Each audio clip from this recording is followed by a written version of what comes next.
Slope and shaft inspections. Generally, we have to go down into the earth to reach a coal seam or an ore body. This requires excavating a vertical shaft or a declined slope through many rock formations. Obviously, the depth of the seam will determine the length of the slope or shaft. The deeper the shaft, the longer it takes to excavate, the longer the distance that material must be hoisted, the longer the exposure to workers. In short, the more hazardous. It is common for mines to contract slope and shaft development, and there are many differences among these contractors.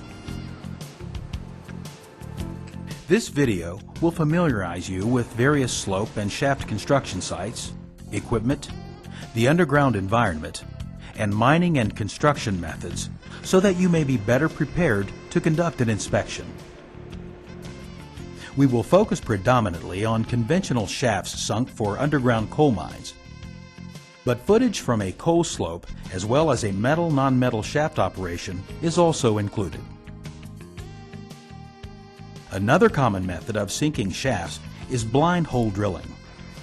However, the majority of the work at a drilled shaft is performed on the surface, so those who drill shafts are not necessarily exposed to the same hazards as those who sink them conventionally. The crews who do these jobs on a regular basis are aware of these hazards. Mine inspectors, however, may only be required to inspect one or two slope or shaft sinking operations during their entire career. That's why you need additional training. The inspection procedures cited and recommended here, along with the standards from 30 CFR, are intended to provide examples of and references to circumstances that may be encountered in the field, and is presented in an educational capacity as part of a formal training program for inspecting conventional slopes and shafts. Prior to the inspection, review the mine file, and particularly the slope and shaft sinking plan where required, and Part 48 training plan for the operation. The definition of miner in Part 48 includes slope and shaft workers as miners, requiring them to receive the same training as other underground and surface miners. You should verify that training records meeting Part 48 requirements are maintained for all personnel. After arriving on site, notify the operator of your presence and notify the employee representative of the inspection. Have a pre-inspection conference with the operator to discuss the progress of the job, accidents, the condition of equipment, etc. Review the records kept for the required examinations of working places to see that the proper examinations are being conducted, and make sure that the contract workers receive the required training. If there is a specific purpose and scope of the inspection, such as complaints, accident trends, or hoist maintenance, you should discuss this with the operator and the miner's representative. As an inspector, you should ensure that you have the proper PPE and make it a point to ask about any special equipment necessary while inspecting the job site, such as double hearing protection, respirators, a lanyard and/or harness, or rubber boots. A good practice is to perform a cursory examination of the hoist and hoist maintenance records before going underground. Talk to the hoist operator and have him review and/or demonstrate his daily checks. You should get details regarding overspeed, overwind, and over-travel devices, along with wire rope details, such as wear, position, and speed indicators.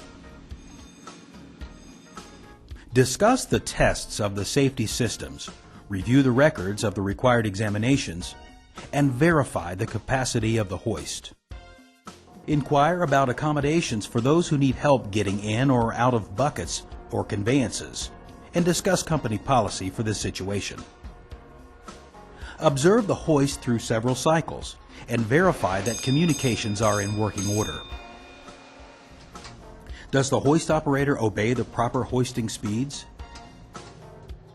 Coal operations require the speed of buckets transporting persons shall not exceed 500 feet per minute and not more than 200 feet per minute when within 100 feet of any stop.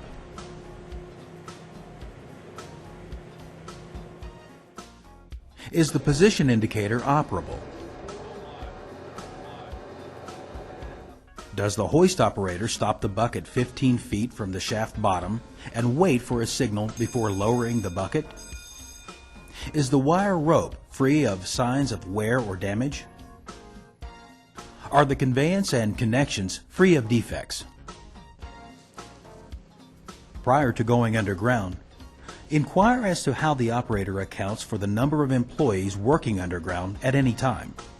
Although a check-in, check-out system is not required by 30 CFR, many companies choose to have such a system, and many states require this. Before going underground, do an overall safety check at the slope or shaft collar for guarding, warning signs, and tripping hazards. You can do a more thorough hoist inspection once the underground inspection is complete. Where persons are required to embark or disembark from a conveyance suspended over or within a shaft, a loading platform must be installed to ensure safe footing.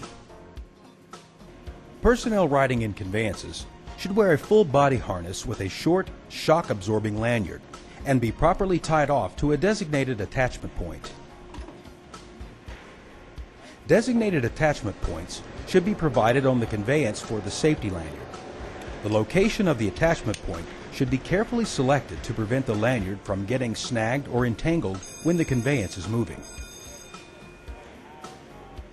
Additionally, when personnel are riding in conveyances, no ropes, chains, slings, or lanyards should be attached to or otherwise hang from the underside or the outside of the conveyance. Any of these items could inadvertently foul or tip the conveyance, causing persons or material to fall into the shaft. The mine operator or contractor must ensure that conveyances can travel in the shaft without tipping or becoming fouled. During the hoist ride in, check the condition of the ventilation tubing, air line, the concrete slick line or any other piping, and the slope or shaft lining. Examine any electrical cables in the slope or shaft. Check that the ventilation system is maintaining the correct air quantity and quality. And measure the distance from the slope face or shaft bottom to the ventilation tubing to determine that it meets plan requirements. Check for oxygen deficiency and the presence of methane. Inspect exposed ribs and make sure that scaling is performed as needed. Inspect the mucking and drilling equipment to make sure it is being maintained in proper working condition. And verify that the communication system works. Although slope and shaft work is similar to underground mining in several ways, the equipment can differ. There are several different types of equipment used to excavate muck in slopes and shafts. Shafts sunk for coal mines commonly use pneumatic-powered equipment. A shaft mucker is a small, crawler-mounted excavator that has a bucket with an over-the-top movement. The operator stands on a step on the side of the mucker to operate the controls. A hose tender is required to work with the mucker to keep the air hose from being damaged. Slopes may be excavated with pneumatic-powered equipment as well. The slope mucker is also crawler-mounted but has a bucket with a side dumping action. The operator sits in a canopied cab. Depending on the degree of the slope, the mucker may have a hoist assist attached to the track. This winch helps the mucker back up the slope to dump into the track-mounted muck car. A slope mucker also requires a hose tender.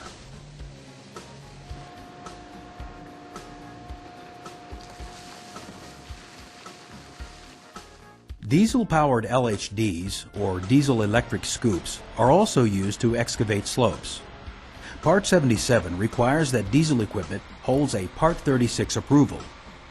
Plans submitted for slopes in coal mines may be required to include other items related to diesel equipment, such as emissions, maintenance, miner training, and record-keeping standards. As with other mobile mining equipment, These muckers should be kept in safe operating condition. Air hose connections should be tight and secured with whip checks. The muckers should be operated with the correct amount of air as specified by the manufacturer. Operators must be task trained in proper procedures, and the number of employees working near the muckers should be kept to a minimum. There are two basic types of drills used in slope and shaft operations: handheld and mounted. Again, the drills are pneumatic powered. Handheld drills used in shafts are called sinking hammers. Those used in slopes are jackleg drills. Handheld drills can weigh upwards of 80 pounds and are usually limited in their drilling depth to around 9 feet maximum. Most drilling is done wet to control dust. Task training is important to ensure that miners learn how to handle the drill safely. Other drills can be mounted on a jumbo assembly or on the galloway or work deck. These drills are larger, can drill to greater depths, and are usually less dangerous to operate. Again, operators must be trained in proper procedures. Therefore, one of the most important parts of a slope or shaft inspection is discussing work practices and safety and health issues with employees. As an inspector, you should discuss any accidents that have occurred and get the employees' input on job safety.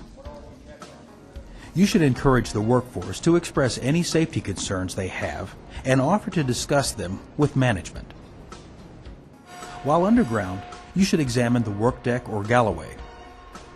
Fire extinguishers should be easily accessible and properly charged. Damage to the work deck or galloway from blasting or fly rock should be repaired, and any accumulations of concrete should be removed. The bell signal should be posted, and general housekeeping should be such that tripping hazards are removed. Before a signal is provided to the hoist operator to move the conveyance, all personnel should ensure that they and all other personnel are tied off.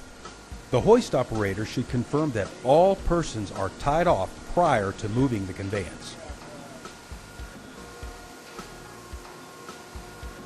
The hoist should slow down significantly when the conveyance passes through the deck.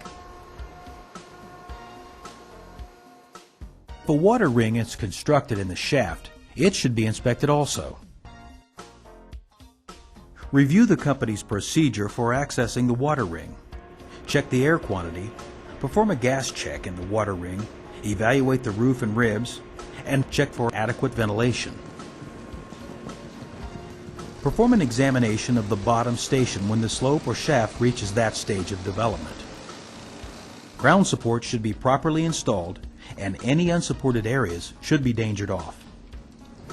Proper ventilation should be established, and firefighting and communications equipment should be easily accessible. Miners should use proper fall protection when working at elevated locations, so discuss the tying off procedures required at landings, on scaffolding, or work decks. Shotcrete is commonly applied to the rib or back when constructing a station or landing. The shotcrete is either pumped underground through piping or hoisted in using a concrete bucket.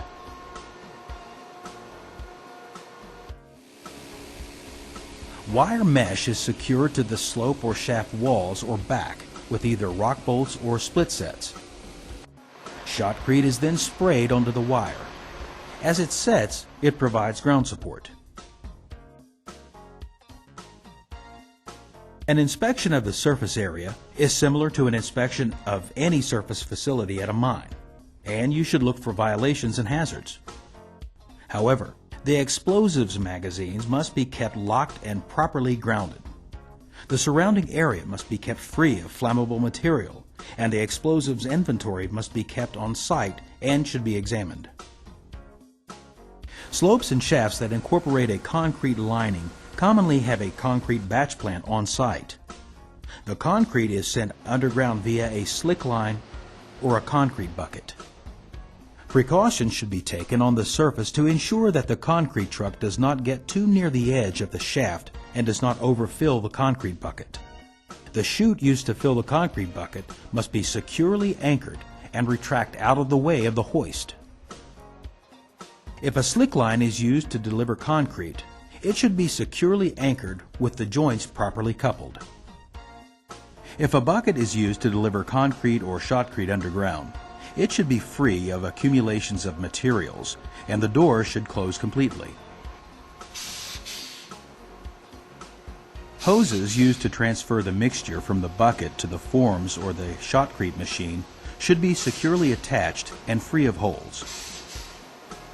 Employees should wear proper PPE when pouring concrete, and the work deck or galloway should be cleaned of accumulations of concrete as soon as possible. As with other mines, the shop and yard area can house a great number of hazards. Good housekeeping is essential in order to keep hazards to a minimum. The electrical substation should have warning signs and be properly guarded. The muck pile should be maintained so that it does not reach the slope or shaft opening, and high walls should be scaled whenever necessary. Most equipment, tools, and supplies that are sent in and out of a slope or shaft are rigged to the hoist. This creates potential hazards because miners must be present underground to land the material and are constantly working under suspended loads. Straps, ropes, clevises, slings, and other rigging must be continually examined for damage and wear. The head frame should be firmly anchored and free of defects, and the capacity of the rigging must meet or exceed that of the load. It is very important that signs warning of the slope or shaft opening and prohibiting open flames be posted around the perimeter of the collar area. You and the employees can perform checks of the equipment together and discuss any safety issues. Ask the employees to describe the tasks assigned to them for emergencies and review their emergency escape procedures. An inspection of the surface should always include an examination of training records, certifications, employee and production quarterly reports, and accident reports. The operator should also have accident and quarterly employment reports on file at the job site. Inquire about the operator's smoking policy and the frequency of checks for smoking materials. The calibration and maintenance records of gas detection and self-rescue devices should be kept on site. Many contractors experience a higher amount of workforce turnover than what is experienced at mines. Because of this, it is especially important to verify whether personnel have received training in tasks they have not yet performed. Title 30 CFR requires that employees receive task training before operating mobile equipment, drilling, performing blasting operations, and other activities. These records should be kept on site and be available for review during all hours of operation.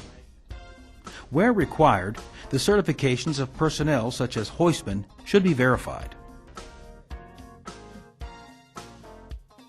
Many slope and shaft sinking jobs are relatively short-term operations. Because of this, contractors may only be present in a district for a short time and may avoid or overlook filing the quarterly employee and production reports required by Part 50. A review of accidents experienced on the job site can accomplish several things. The review can indicate an area on which to focus inspection.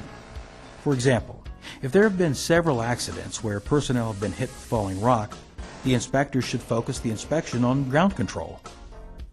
In addition, the review can identify topics for the inspector to address with personnel. For example, tripping or stumbling accidents may warrant a safety meeting on good housekeeping practices.